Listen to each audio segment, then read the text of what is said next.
Hello friend, welcome to Stories by Tocci. We bring you interesting folk tales. Please don't forget to hit the like button, please share, and don't forget to subscribe to my YouTube channel. Thank you for doing so. Now let's get into the story. The fluorescent light above buzzed softly, like a tired bee circling a dying flower.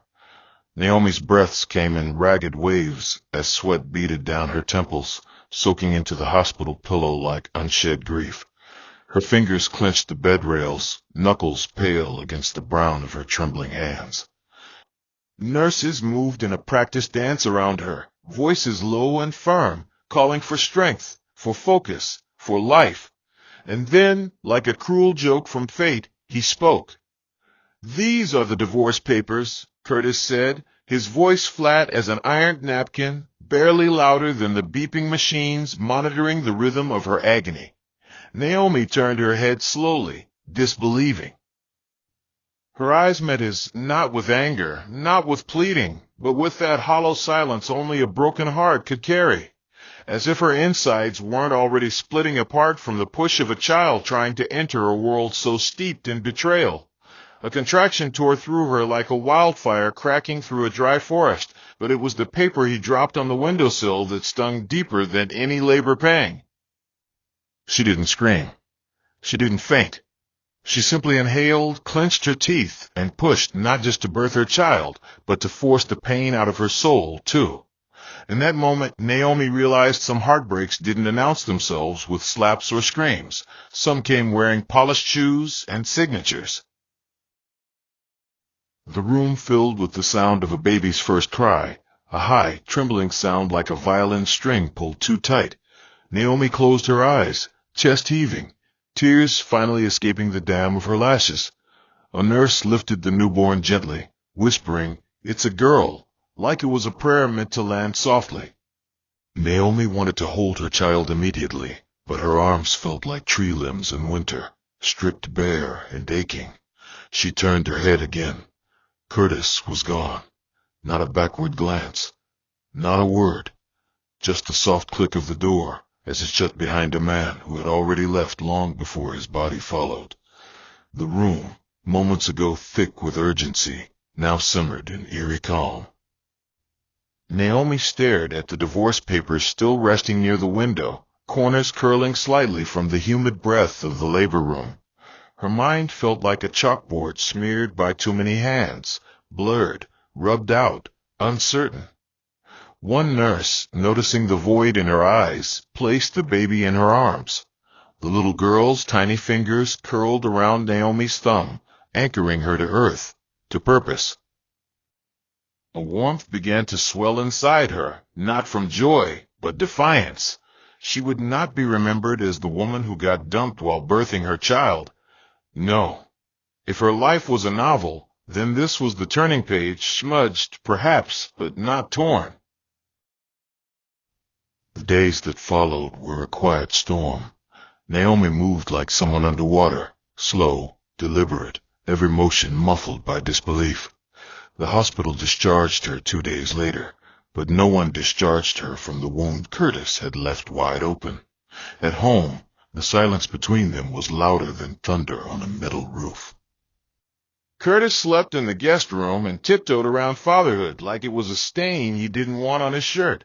He barely looked at their daughter, whom Naomi had named Isla, a name that meant island, because that's how she felt, isolated, surrounded by emotional tides, yet somehow still standing. At night, when the baby cried and Naomi rocked her beside the window, she would look at the moon and whisper. Your father didn't even flinch.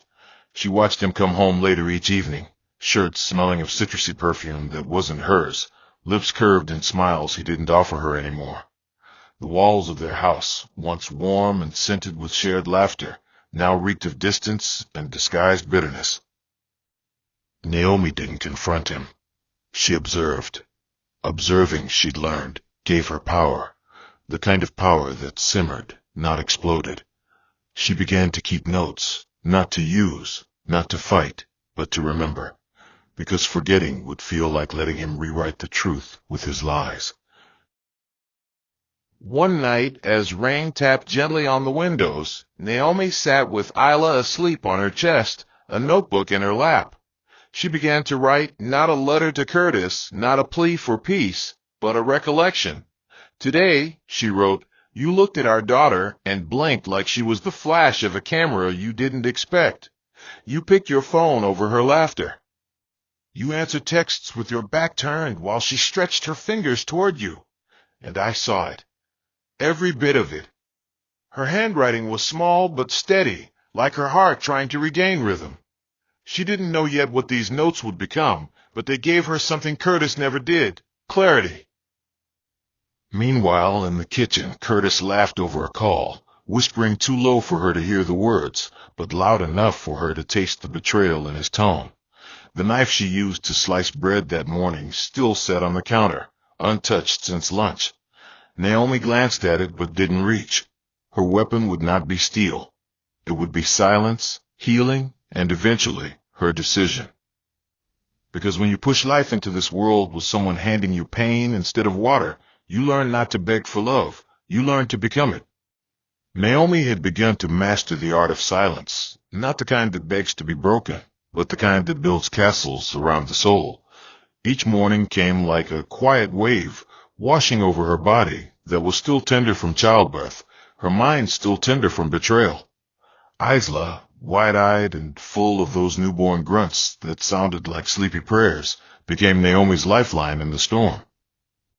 She learned the rhythm of her daughter's breath, the twitch of her fingers when startled, the way she calmed instantly when Naomi hummed the lullaby her mother once sang to her by candlelight during blackouts in Brent Hall. Yet, amidst this new world of diaper changes and midnight rocking, she lived in a house that echoed with cold footsteps and unspoken words. Curtis had withdrawn into the shell of a man Naomi barely recognized anymore. He came and went like a lodger with no rent to pay, brushing past her in the hallway like she was the ghost of a woman he used to know. He offered no help, asked no questions, showed no interest. The distance between them could stretch across countries and still have room for regret. Once, when Isla let out a sharp cry during a diaper change, Curtis stood up from the couch, stared at them both, and said, "She's too loud," before walking out to the balcony and lighting a cigarette. Naomi watched the smoke rise into the dusk like a metaphor for the love they used to share, present, lingering, but already fading into thin air. The days dripped slowly, like thick syrup from a bottle turned upside down. Naomi began documenting her feelings in the margins of her notebooks, using fragments of emotion instead of full sentences, little phrases like, "He doesn't flinch anymore," or "His silence is sharper than insults." Her once bright eyes dimmed, not from weakness, but from overuse. She had stared at the ceiling too many nights, wondering when she became invisible. The thing about emotional neglect is that it doesn't shout, it whispers. It builds up like dust in corners, collecting until one day you're choking and don't remember how it started. Naomi fed Isla with one hand and scribbled thoughts with the other. It became her therapy, her anchor. She remembered how her auntie used to say, even a bitter leaf still has value if you know what to do with it. Maybe this pain, bitter as it was, still had some purpose. The only time Curtis showed any life was when his phone buzzed. His lips would curl into that sly smile Naomi once loved, the smile that used to be reserved for her, back when love was still young and unbruised. She noticed the new cologne too, musky, expensive, and not bought for her. There were no arguments. Curtis didn't offer her even the dignity of a fight. He simply pretended not to see her unraveling, and in doing so, taught her something invaluable, that sometimes healing starts when you stop begging someone to notice you bleeding. It was during one of those long, brittle afternoons that Naomi made her first real decision since childbirth. Isla was asleep in a rocker, and sunlight filtered through the curtains, casting shadows that moved slowly across the wall like time itself was tired. Naomi stood in front of the mirror, staring at a woman she barely knew. Her body bore the soft chaos of motherhood, stretch marks carved like ancient etchings across her belly, breasts full and heavy from feeding, eyes hollowed from sleepless nights. But deeper than the physical changes was a look she hadn't seen in years. Resolve. Not anger, not defiance, but something steadier.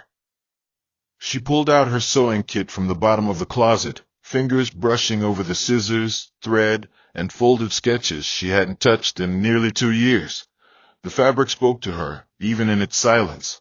She remembered how she used to create gowns from old wrappers, how her designs once turned heads at her cousin's wedding. Slowly, carefully, she spread her materials across the dining table. She didn't have a business plan. She didn't have capital. But she had fire in her belly and a baby on her hip, and sometimes that's enough to start a revolution. That evening, while Isla napped and Curtis scrolled through his phone with headphones on, Naomi sketched her first piece, a blouse with a hidden pocket across the chest, like a secret a woman keeps just for herself. Curtis barely noticed the shift. He was too busy building his fantasy with someone else to sense that Naomi had stopped waiting. Days grew longer, not because of the sun, but because Naomi had started to dream again. She reached out to Alora, a soft-spoken woman she once met at a wedding who ran a small bookshop downtown. They had bonded briefly over fabric colors and tailoring mishaps. Alora remembered her instantly, and by some divine mercy, offered the small back room of the bookshop for Naomi to use, a dusty space with uneven tiles, but a window that caught the morning light just right. Naomi began sneaking out in the early hours, while Curtis slept, bundling Isla in a wrap and strapping her to her chest as she worked. She hadn't told him about the sewing. She didn't need to. This part of her life didn't require his permission. With each stitch, she sewed a part of herself back together. Fabric became her canvas. Silence became her ally. She no longer cared whether Curtis noticed her or not. She had turned the corner emotionally, and while he was still rehearsing his betrayal like a favorite song, Naomi was composing a whole new symphony. The kind that didn't need an audience. The kind that bloomed in private, like roses after midnight. The wind that swept through Naomi's small sewing room each morning carried more than the scent of old pages from the bookshop shelves. It carried healing, too. The room was modest, peeling cream paint, a creaky table with uneven legs, and a wall that once held a chalkboard now bare like a forgotten story. But it was her sanctuary. Here, surrounded by bolts of fabric and the quiet hum of her sewing machine, Naomi found rhythm again. She wore Isla in a sling across her chest, humming softly as she stitched through satin, lace, and Ankara prints. Her fingers danced like they were born for this, moving with a confidence that hadn't shown itself in years. She wasn't just creating clothes, she was weaving pieces of herself back into place. With every loop of thread, she mended her silence. Alora would sometimes slip in with a smile and a thermos of ginger tea, saying nothing unless Naomi spoke first. It was a comfort unlike any she'd felt before, someone who understood the power of shared quiet. Naomi began leaving hand-stitched bows and tiny bibs on the shop's counter for customers. They didn't know the face behind the fabric, but they noticed the care stitched into each item. And so word started to spread, not loudly, but like a secret worth keeping. Curtis, meanwhile, remained blind to the change blooming right under his nose. He still spent most evenings half-slouched on the couch, phone screen glowing against his face, earbuds firmly in place like a wall. His new relationship, as far as Naomi could tell, was blossoming. Text messages with heart emojis, a new cologne bottle in the bathroom, even the occasional chuckle at midnight while he typed away with a grin he never offered her anymore. But Naomi didn't ask, didn't beg. She observed with the detachment of a woman who had emotionally packed her bags long before her body followed. There was something eerie about being ignored in your own home, like being a ghost that cooked meals and washed bottles but never got looked in the eye. Once, Curtis offered to hold Isla for a few minutes while Naomi warmed a feeding bottle, and even that gesture was awkward, stiff, like holding a porcelain doll. Isla whimpered the moment she sensed the unfamiliar tension in his arms. Naomi didn't say a word. She simply took her daughter back and kissed her forehead, as if sealing her from whatever coldness Curtis carried inside him. The irony was thick. He had asked for space, then filled that space with emptiness. The more Naomi stepped into herself, the less she noticed his shadow at all. In truth, Curtis had become background noise, a distant radio station playing a song she no longer needed. It was on a cloudy Thursday that Naomi made a bold step she hadn't even planned. Alora had invited her to a local craft meetup at the Wendale Women's Collective, a space where women from all walks of life gathered every month to showcase handmade items and exchange stories. Naomi had hesitated at first. The idea of presenting anything publicly, especially after months of hiding, made her chest tighten like a knot too tired to unravel. But Alora gently placed her hand on Naomi's shoulder and said, "You've already made it through the worst storm. This is just weather." Something about that phrasing lingered with Naomi. So, with trembling hands and a heart that beat louder than her thoughts, she packed 5 of her best pieces, baby sets, head wraps, and a hand-stitched blouse she called the mender. Isla, wrapped against her chest, blinked up at her mother as if sensing the importance of the moment. The event buzzed with quiet excitement. Women shared stories of survival, entrepreneurship, and second chances. Naomi didn't speak much, but her table spoke volumes. By the end of the gathering, all 5 items were gone, purchased, admired, and praised. One woman whispered, "Whoever made these has been through something. You can feel it." Naomi smiled faintly, the compliment nestling itself deep into a place she thought had long been buried. Back home that evening, the air tasted different. Naomi moved through the house with a piece Curtis couldn't touch. She tucked Isla into her crib, stepped into the bathroom, and stared at herself in the mirror. Not the woman stitched together by obligation and pain, but the one slowly coming into her own. The tiredness in her eyes remained, but beneath it was a spark, small but unyielding. Curtis walked in moments later, phone in hand, barely glancing at her. "You're late," he muttered, not with concern, but entitlement. Naomi wiped her hands on a towel and replied with a tone calm as still water, "I was working." That was all she said. No excuses. No explanations. She had nothing left to prove. Curtis scoffed lightly and walked away, probably texting the woman who hadn't carried his child or shared his roof. Naomi didn't follow.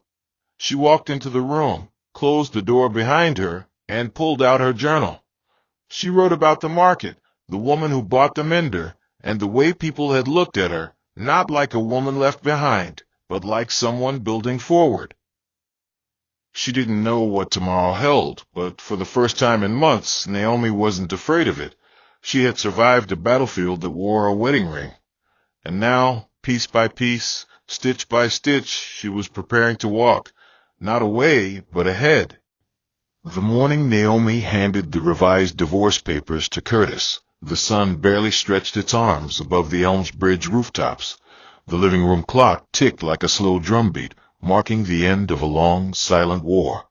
Naomi had risen before Isla's first whimper, ironed her own blouse with a quiet precision, and slipped the thick envelope into her tote bag beside a folded bib and her sketchbook. There was no grand rehearsal, no dramatic goodbye, just resolve. As Curtis slouched in his usual spot at the dining table, scrolling through his phone with one hand while poking at toast with the other, Naomi laid the document beside his orange juice like it was part of breakfast. He didn't look up immediately. It took a full sip and another lazy swipe before his eyes finally fell on the envelope.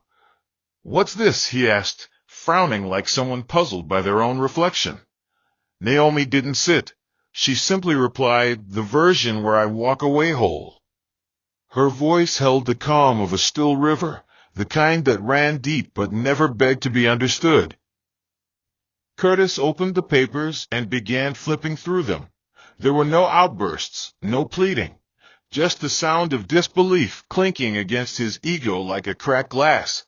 Naomi had edited the terms with clarity: custody arrangements, property division, financial support, all balanced, fair, and signed on her terms. The man who once slipped divorce papers onto a windowsill during labor now stared at them, handed back with grace, and that grace stung more than any scream ever could. Curtis tried to mask the tremor in his voice with indifference. He leaned back, tossed the envelope aside as if it didn't weigh what it did, and muttered something about lawyers and timing. But Naomi knew him. She saw the way his fingers tapped the table. His leg bounced under the wood. He was rattled, not because he loved her, but because she was no longer underfoot. Power, he believed, was in the silence he weaponized. But now she held it in her decisions, in the way she didn't flinch when he scoffed or muttered empty words. Later that afternoon, he followed her into the kitchen, watching her slice plantains while Isla babbled softly in her rocker nearby. "So that's it?" he asked, his tone laced with a bitterness too fragile to hold weight. Naomi didn't turn. She let the oil heat up slowly in the pan, watching it ripple like her spirit had once done under his indifference. "That's it," she said, dropping the slices in one by one. The sizzle drowned whatever response he had in mind. For the first time in their marriage, Curtis found himself talking to a woman who no longer needed to explain her silence. Naomi wasn't cold. She was clear, and that clarity stood taller than any apology that came too late. That evening, as Curtis stepped out for one of his endless walks, Naomi stayed back with Isla, fed her mashed bananas, and softly told her stories about bridges, how some were crossed and others burned, and how both could be acts of survival. The weeks that followed didn't come with sudden peace, but with slow shifts that whispered freedom. Naomi finalized her small clothing line under the name Push by Naomi. The irony wasn't lost on her, that something born from labor and betrayal would now symbolize rebirth. Elora helped her set up an online catalog, and soon enough, custom orders trickled in from nearby towns. Mothers, daughters, brides, and baby showers. Each piece Naomi made carried her fingerprints and her fire. She poured herself into every hemline, every stitch a silent note to every woman who had ever been broken, and built herself back up from threadbare hope. She never posted photos of herself, just her work. The art spoke louder than her presence ever could. Her quiet confidence was magnetic. One afternoon, a message arrived in her inbox. "Your pieces carry soul. Are you taking part in the Elmsbridge Autumn Gala?" Naomi read it twice, then a third time. The gala was a renowned showcase, one where designers displayed collections before dignitaries and media houses. It was an invitation into a world that once felt like a locked room. She didn't reply right away. She stared at the screen, heart thudding not with fear, but with a surge of something thrilling and dangerous, readiness. By the time the sun dipped below the bookstore awning, she had replied, "Yes, I am." That night, she pulled out her journal, opened the first page, and wrote, "He gave me pain. I turned it into pattern." Naomi worked like a woman on a mission, not frantic, not rushed, just deliberate. She designed 7 signature pieces, each inspired by her journey. The windowsill gown, a flowing cream dress symbolizing the moment he left her in labor. Silent Symphony, a 2-piece suit stitched in charcoal and gold, representing her long nights of clarity. And the mender, now redesigned with richer folds, dedicated to survival. The rest she named after emotions that once held her hostage but now gave her freedom, unnoticed, unmoved, becoming, and stillness. As the day of the gala approached, Naomi refused to inform Curtis. He no longer lived in the part of her life where updates were owed. He still hovered around the house, but she noticed the shift. His new flame wasn't calling as much. The charm had cracked. His ego, once bloated with control, now sagged under the weight of being outgrown. Naomi stayed polite, but distant. She didn't hate him. She had simply lost the part of her that used to wait for him to see her worth. She had moved out emotionally, spiritually, even professionally. The only thing left was logistics. And that morning, with Isla on her lap and a mug of tea beside her, She whispered to the sky outside her window, "Thank you. Not for what happened, but for what she'd found in herself when everything else collapsed." Curtis didn't know it yet, but the version of Naomi that once begged for love had been laid to rest, and in her place stood someone unstoppable. The day of the Elms Bridge Autumn Gala unfolded like a slow breath, measured, calm, and strangely sacred. Naomi stood in the center of the backstage dressing room, surrounded by hangers of fabric that once only existed in her imagination. The space buzzed with designers adjusting hemlines, stylists racing to fix a model's stray curl, and soft jazz humming from overhead speakers. But Naomi's corner remained still. Her hands were steady as she pressed the collar of Silent Symphony, smoothing down invisible creases like a woman preparing not a garment but a story. Isla sat in a portable bassinet nearby, clutching a soft ribbon Naomi had let her play with since morning, her chubby fingers wrapping it around her wrist like a keepsake. Naomi's models, 5 young women and 2 new mothers, stood ready in her designs, each of them chosen not just for aesthetics but for energy. They didn't just wear her clothes, they wore her journey. Alora peeked in through the curtain, gave her a subtle nod, and whispered, "You're next." Naomi took a breath so deep it scraped the walls of her ribs, then smiled, not the smile of someone eager to impress, but of someone who already knows who she is. When her name was announced, it was met with polite curiosity. No one expected the woman in simple flats and a neatly tucked bun to carry such a storm in her silence. As the first model stepped onto the runway, the room softened. Conversations died mid-sentence. Unnoticed flowed past the audience, a charcoal ensemble with faded blue undertones, its seams ridged on purpose, mirroring emotional wounds not yet closed, but no longer bleeding. Next came Becoming, a soft pink layered gown that shifted gently as the model walked, as if the fabric itself was healing. Then Stillness, wrapped in dove gray with stitched echoes of gold that shimmered like resilience under pressure. Naomi watched from behind the curtain, heart hammering, not with fear, but with release. Her collection was more than fashion. It was testimony. And when the windowsill gown floated down the aisle, cream silk, an open back shaped like a doorway, a crimson sash trailing behind, the crowd gasped. It was beauty born of sorrow, and it showed. Silent Symphony followed, sharp-lined and metallic, fierce as a woman who has found her voice. But the final model carried the Mender, a layered piece in green and wine red, with tiny hidden stitches that sparkled under the light like secret prayers answered in silence.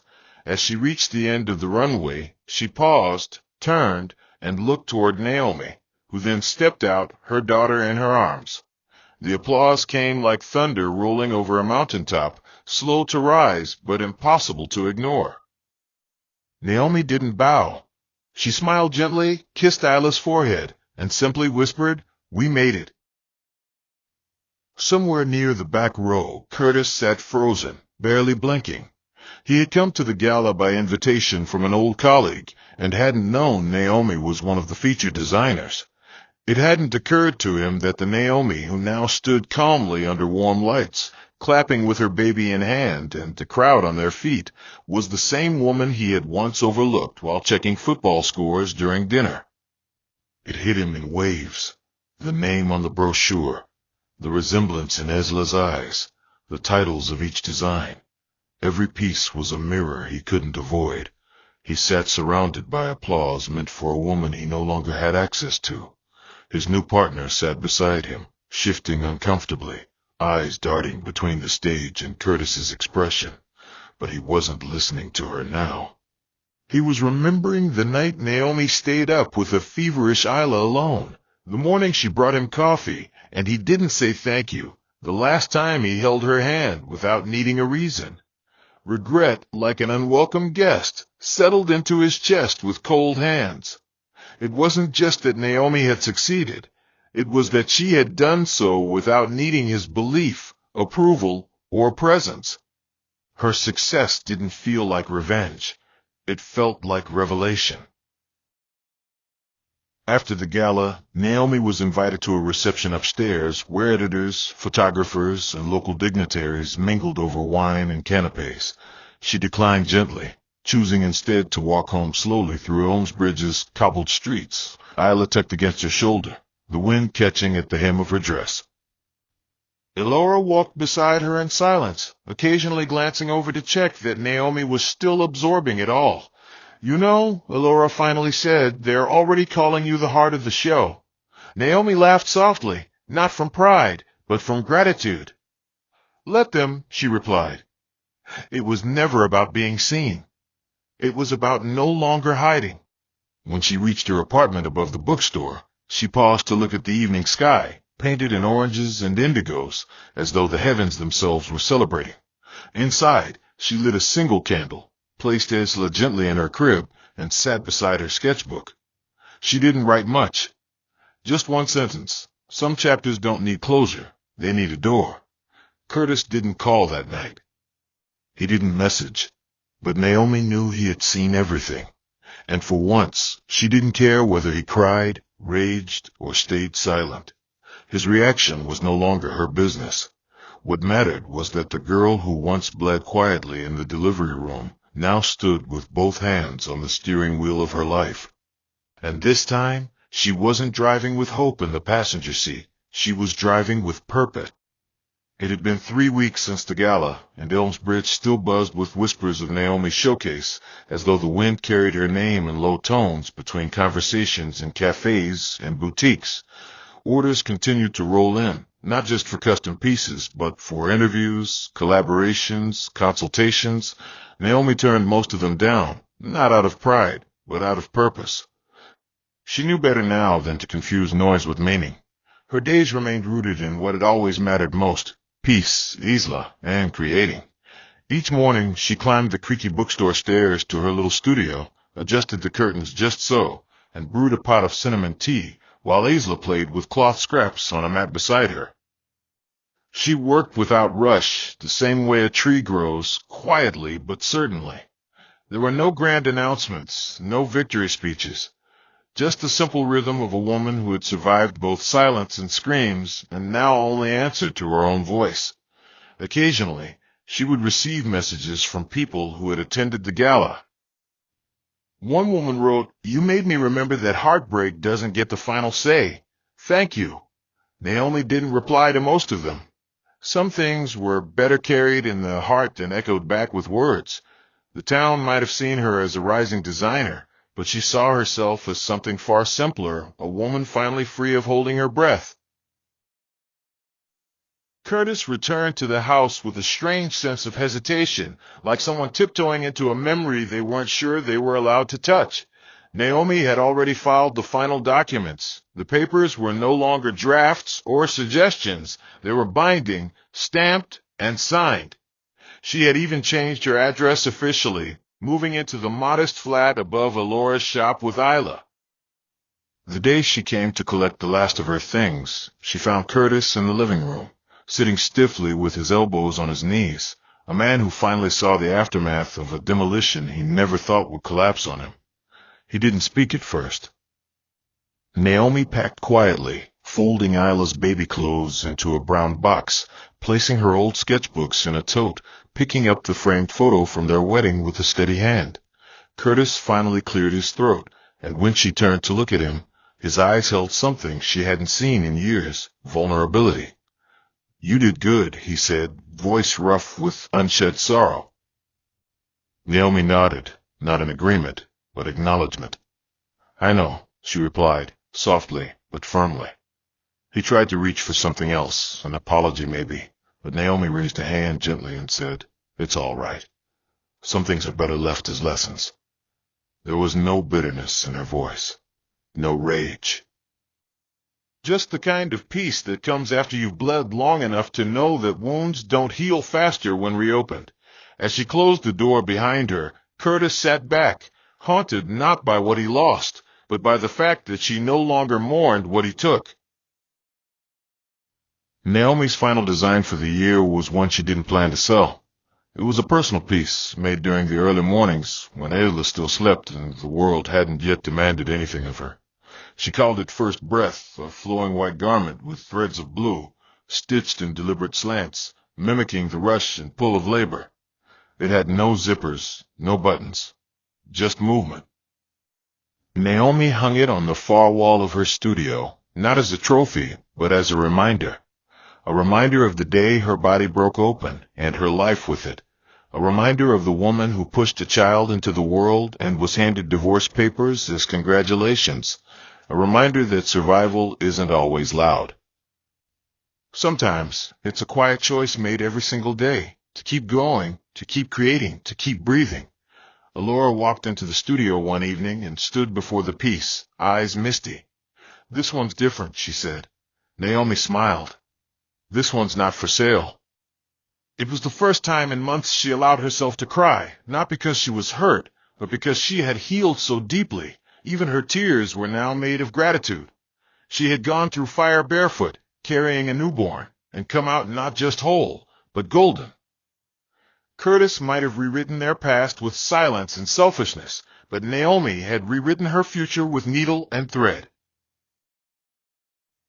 It was a quiet Sunday when Naomi found herself on the hill behind Elmsbridge Chapel, watching the town stretch beneath her like a painting of choices.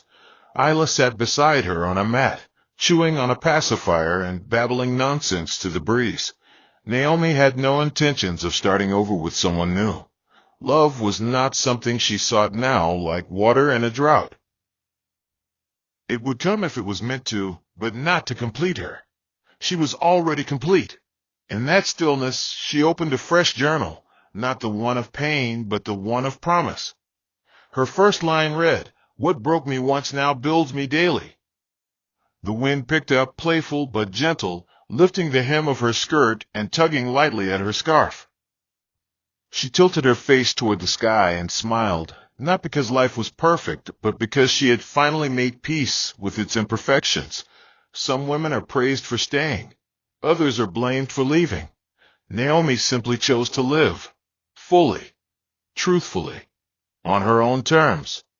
And as Ella reached up, small fingers brushing her cheek, Naomi whispered, "We're going to be just fine," not because she hoped it, but because she had already lived the proof. Sometimes, the loudest strength is the kind that doesn't shout. If someone hands you heartbreak when you're already carrying a load, don't break, build. Walk away when staying becomes too silent, too small. Reclaim your voice, your time, and your light. You don't owe anyone your peace to prove your worth. Let healing speak louder than hurt. May you never be dimmed in the moment you deserve to shine. May the hands that tried to break you be the very proof that you were never meant to stay small. May your journey rise like dawn after a long night, and may your heart beat with joy that has nothing to do with anyone's validation. May your peace overflow, your purpose unfold, and your silence become the stage for your loudest victory. In your rising, may you lack nothing good. Amen. Hope you enjoyed this interesting story. Please don't forget to like, share, and subscribe to my channel. See you again in my next story.